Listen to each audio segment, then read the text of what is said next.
From Colorado's news leader, this is 9 News 6 a.m. Well, if you're a company looking to make money these days, chances are you have some connection to the World Wide Web, but the web is just that, access to the entire world. And if you're not careful, you might be alienating some of your buyers. That's where businesses like the American Translators Association comes in. And Jurgi Stejskal joins us this morning with more. Jurgi, thanks for being here. Well, thank you.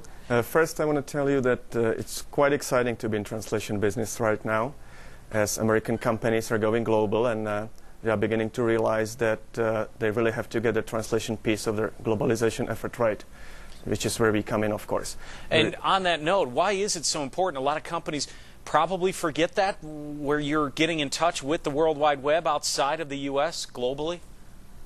Well, they are realizing now that, if they don't get their translation right on their website, that can be quite embarrassing, could be costly, it could be potentially disastrous. And we hear about this sometimes in transactions or diplomacy, how important it is with the customs and making sure you're not offending the cultures out there. What are some common blunders you see with companies that they make when they try to reach out to international business on the web? Well, I can give you an example of a Swedish producer of vacuum cleaners. They were trying to promote their product here in the United States using slogan, "Nothing sucks like an Electrolux," which of course didn't go well over here. Oh boy, yeah. Now I know you have a few examples how some companies really sunk themselves in one country because of a certain logo or slogan. Well, this was an example of a slogan. I can give you a little more serious example.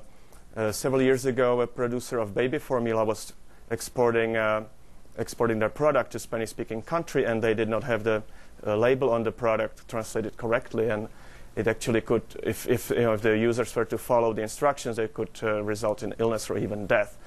So luckily, the product never made it on the shelves, but they had to recall about 5 million cans of the product, which was quite costly, and of course there was a huge liability involved.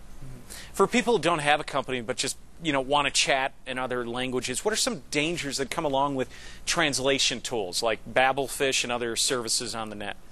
Well, the translation software has it used for if you want to chat with your friend in China, that's fine if there's nothing at stake. If you want to project your professional image, you just simply cannot do that. You must use professional human translators. Okay, Jurgi Stejskal, thank you very much for joining us this morning.